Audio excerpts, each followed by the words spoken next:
तो स्वागत है आपका हमारी क्लास में। आज की क्लास में मैं आप लोगों को ना एक तरीका बताऊंगा पास होने का। जैसे कोई भी एग्जाम हो, 10वीं 12वीं, मतलब कोई भी एग्जाम है जिसमें आपको लगता हो कि मैं पास कैसे हूँ। एक तरीका तो होता है वो चिट वाला जो बहुत से बच्चे अप्लाई करते हैं। पर आप चाहते हैं कि मैं पढ़ के जाऊं और कम पढ़ के जाऊं पर अच्छा पढ़ के जाऊं, तो उसको पास कैसे होऊंगा। जैसे मेरे पास ये लॉ का एग्जाम का एक क्वेश्चन पेपर है। एक होता है सिलेबस देखना और एक होता है क्वेश्चन पेपर देखना, यानी कि दो तरीके हो गए। और एक टीचर पढ़ाता है और एक चौथा मैं जो ये सारे जो ओपिनियन में बता रहा हूँ वो मेरे हैं। तो एक जो चौथा होता है वो होता है कि जो मेरे को पसंद है भाई मैं वो पढ़ूंगा। ठीक है, ये अलग अलग थ्योरियां एक होती हैं। अब आपके ऊपर डिपेंड करता है, आप टॉपर है तो किस प्रकार के आप लेके चलते हो, सारा पढ़ते हो सिलेबस एक से लेके मतलब A to Z तक पढ़ते हो आप, कि आप एक बैक वेंचर टाइप की होगी जिसको बस पास करना है पर चीटिंग का कोई मतलब नहीं है आपको, कि आपको अच्छा नहीं लगता वो सब करना। तो एक वाइट एंड फेयर तरीका मैं आपको बताता हूँ कि सबसे अच्छा तरीका होता है पहले क्वेश्चन पेपर को देखना, कि प्रीवियस ईयर अगर मैंने क्वेश्चन पेपर देखे तो उससे क्या फ़ायदा होगा। जैसे ये मेरे पास एक कंपनी लॉ का 3 ईयर वाला, और इसको कई बार 5 ईयर में भी जोड़ लेते हैं बच्चे, पर ये 3 ईयर वाला है मेरे पास। तो 3 ईयर वाला क्वेश्चन पेपर है। अब इसको हमें देखना है कि इसमें पास कैसे होते हैं, क्या करना पड़ता है, क्या पढ़ना पड़ता है, ताकि हमारा एक बेसिक निकल जाए। तो उसके लिए मैं आपको बताता हूँ। देखो, पहले हम देखेंगे क्वेश्चन कि क्वेश्चन क्या आते हैं। मैंने सबसे पहले आपको लास्ट में ले गया तो आपको समझ में नहीं आएगा। पहले स्टार्टिंग से देखते हैं। ये खाली पेज है। अब ये देखो, ये क्वेश्चन पेपर है। ये हर पेज में अलग अलग साल का, यानी ये 2024 का है, ये 2023 का है। ठीक है, तो हम ऐसे लेके चलेंगे कौन सा क्वेश्चन बार बार रिपीट होता है। तो पहले में लिखा है डिफाइन कंपनी। कोई भी एग्जाम दे रहे हो आप, अगर उसी सब्जेक्ट की बुक है तो आप उसको पढ़ के जाओ। जैसे कि आप राजनीति शास्त्र के बारे में पढ़ रहे हो तो आप एक प्रकार से ये समझ लो कि आपको ये पता होना कि राजनीति शास्त्र क्या होता है। पहले आप उससे ही स्टार्टिंग कर दो उसकी, कि कोई भी क्वेश्चन हो जो आपको लगे कि ये भी नहीं मतलब बन पा रहा उससे, तो एक बार पहले ये लिख दो इंट्रोडक्शन में कि राजनीति शास्त्र का अर्थ क्या होता है। फिर उसके बाद लिखो कुछ भी लिख रहे हो आप जो। तो इसमें कंपनी लॉ के बारे में, तो कंपनी लॉ में तो पूरे कंपनी लॉ होता है। तो पर अगर आपने एक आगे लाइन डाल दी कि कंपनी लॉ क्या होता है और उसको आपने एक्सप्लेन कर दिया, तो एग्जामिनर उसको काटेगा नहीं, क्योंकि आपने लिखा जो है वो सिलेबस के अंदर में ही लिखा है। तो चलो ये देखा, define company, what are the different kinds of companies, distinguish a public company from a private company. इसमें जो होता है हर क्वेश्चन 14 नंबर का होता है लॉन्ग वाला, और 3 नंबर के होते हैं शॉर्ट वाले। ठीक है, तो इसमें पूछा उसने कि कंपनी को डिफाइन करो और पब्लिक कंपनी और प्राइवेट कंपनी के बीच में अंतर बताओ। ये पहला था। अब फिर से हम देखते हैं आगे, वो मैंने आपको पहला पढ़ के दिखा दिया। ठीक है जी। अब मैं आपको ध्यान ले जाऊंगा तीसरे क्वेश्चन की तरफ। तीसरा देखना यूनिट 2 का। हर यूनिट में से एक क्वेश्चन करना होता है ना। तो यूनिट 3 तरफ देखो अब जरा। What are the article of association, articles of association, distinguish between memorandum of association. अब देखना, उसने पूछा मेमोरेंडम ऑफ एसोसिएशन। अब हम जाते हैं अपने पांचवे और छठे पे। ठीक है जी, हमें एक क्वेश्चन मिल गया यहाँ पे, मेमोरेंडम ऑफ एसोसिएशन। अब हमने ये दो पढ़ लिए। अब मैं उसमें से अब कुछ नहीं छेड़ने वाला। अब मैं अगले पेज पे जंप कर गया। अब ये 2023 वाला, हमने 2024 का देख लिया, अब 2023 वाला देखते हैं।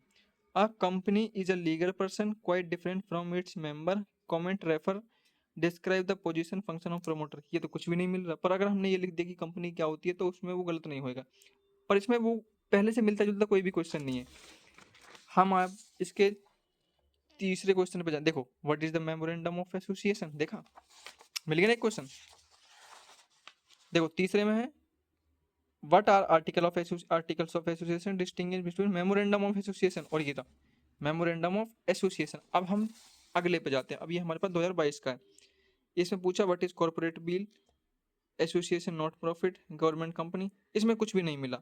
पर देखो तीसरा question, define memorandum of association, मिल गया ना मेमोरेंडम ऑफ एसोसिएशन। अब हम फिर आगे जाते हैं। अब ये पहले साल वाला खत्म हो गया। ठीक है, जो पहले 2022 वाला था। अब ये 2022 का ही है, पर ये दूसरे उस बैच का होता है। तो ये देखो डिफाइन कंपनी। अब कंपनी वाला बार बार नहीं पूछे, कंपनी वाला 2024 में पूछा, उसके बाद ये 2022 के दूसरे पेपर में पूछा। तो उसका ज्यादा कोई गारंटी नहीं कि वो आएगा कि नहीं आएगा। पर ये देखो मेमोरेंडम ऑफ एसोसिएशन पूछ लिया ना इसने, तो एक क्वेश्चन है जो बार बार हर साल रिपीट हो रहा है। अब हम इसको आगे फिर जंप कर जाते हैं। अब ये देखो, ये 2020 का मेरे पास है। अब इसमें देखो पहला question, a company is a legal person distinct from its member. देखो इसमें कंपनी के बारे में पूछ लिया उसने, इसमें पूछा था, इससे पहले वाले में पूछा था। अब द टर्म कॉर्पोरेट बिल, ये क्वेश्चन आप देख रहे होगे दूसरी बार आया है, पहले एक बार था, ये अब था, और ये क्वेश्चन भी शायद एक बार पहले था, एक बार अब आया, ठीक है। पर जैसे ही हमने शिफ्ट करा ये लास्ट पे, ये देखो, ओ सॉरी सॉरी, ये चौथा वाला दिखा गया, तीसरा वाला शायद इसी वाला, ये देखो, what do you understand by doctrine of ultra vires, can an act which is ultra vires of memorandum be ratify. पर आप लोगों से बहुत को नहीं पता होगा शायद, ये ultra vires memorandum of association का ही एक वो होता है क्वेश्चन, मतलब मेमोरेंडम ऑफ एसोसिएशन वाला चैप्टर आपने कर लिया तो ये आपका हो जाता है, ये उसी का पार्ट होता है, एक ऑब्जेक्ट क्लॉज होता है ना उसके अंदर का। तो देखा आपने, एक क्वेश्चन हर सेमेस्टर में हर साल पूछा जा रहा है, तो ये एक तरीका होता है। अब देखो मैं आपको एक और दिखाता हूँ, इसकी जो बुक है, इसकी बुक कहाँ है, इसकी बुक ये देखो, ये देखो, ये इसकी बुक है, ये company law by Avtar Singh, ये देखो ये बुक है इसकी, ये मैंने लाइब्रेरी से ली थी, उसकी बुक है ये देखो, ये इतनी मोटी बुक है ये, ठीक है। ये तो क्वेश्चन आंसर इंपॉर्टेंट है, वो बच्चों के काम की चीज़ नहीं, वो मेरे लिए, ये देखो इतनी मोटी बुक है ये, आपको देख के लग रहा होगा कि पतली सी है, बहुत हैवी बुक है ये, कम से कम 1.5 किलो मान लो। अब हम दूसरा क्वेश्चन देखते, देखो 14 नंबर का एक क्वेश्चन रेडी है, ठीक है, अगर मैंने थोड़ा सा भी कर लिया। अब हम इसके थोड़ा एक आगे जंप करते हैं, अब हम फिर से शुरू में जाते हैं, इस बार हम एक नया क्वेश्चन देखते हैं कोई। हमने तीसरे नंबर का देख लिया, यूनिट 2 का हमने देखा ना तीसरा क्वेश्चन, कि आर्टिकल एसोसिएशन तो नहीं आया बार बार, पर मेमोरेंडम ऑफ एसोसिएशन बार बार आया। अब हम जाते हैं यूनिट 3 पे, इसमें लिखा है briefly state the provisions of the companies act regarding appointment qualification removal resignation of the director, मतलब डायरेक्टर के बारे में पूछा इसमें। अब हम आगे फिर जंप कर जाते हैं, ठीक है, आगे हम फिर जंप कर गए, वो 5वां क्वेश्चन था, who is secretary describe its position, 5वें नंबर पे नहीं आया जी, छठे पे आया, हु आर द डायरेक्टर। देखो पूछ लिया ना डायरेक्टर के बारे में, यूनिट थर्ड डायरेक्टर के बारे में फिर पूछ लिया उसने। ये 2024 वाला था, फिर 2023 वाला दिखाया, अब ये हमारे 2022 वाले में। अब ये रहा आपका 5वां क्वेश्चन, डिस्कस, देखा ये ना director before the expiry history director, फिर नीचे भी डायरेक्टर पूछे, duties of director, independent director. तो देखो दो क्वेश्चन तो पूरे पूरे वो बार बार रिपीट हो ही रहे हैं, तो हमारा जो कहने का उद्देश्य ये है कि या तो सिलेबस देखो, और या फिर आप उसको देखो कि क्वेश्चन पेपर में क्या पूछता है। देखो what are the power and duties of director. अब ये फिर से हम नए पे शिफ्ट कर गए, देखो 5वां एग्जामाइन डायरेक्टर, फिर आया ऑडिटर, देखो फर्स्ट में आया ऑडिटर, फिर 2020 वाले में आया ऑडिटर, पर डायरेक्टर हर साल रिपीट हो रहा है। जैसे एक क्वेश्चन इसके अंदर और है, वो अब आप एक ऊपर ऊपर का समझ गए होंगे कि मेरे कहने का क्या मतलब होता है, कि क्वेश्चन पेपर को एनालाइज करो, आपको ज़्यादा पढ़ाई करने की कोई ज़रूरत नहीं है। अगर आपको रीडिंग करने की हैबिट है, आप अच्छा अपना हैवी भविष्य या जो भी रीडिंग हैबिट अच्छी करना चाहते हैं, कुछ अच्छा चाहते हैं, तो आप रीडिंग करो, पढ़ो, वो उसके खिलाफ नहीं हूँ मैं एक जनरल आपको एक बात बता रहा हूँ कि एग्जाम में इजीली क्वेश्चन पेपर को गो थ्रू करके कैसे पास हो जाता है, इसमें सारा सारा हम देख सकते हैं कि क्वेश्चन रिपीट होते हैं,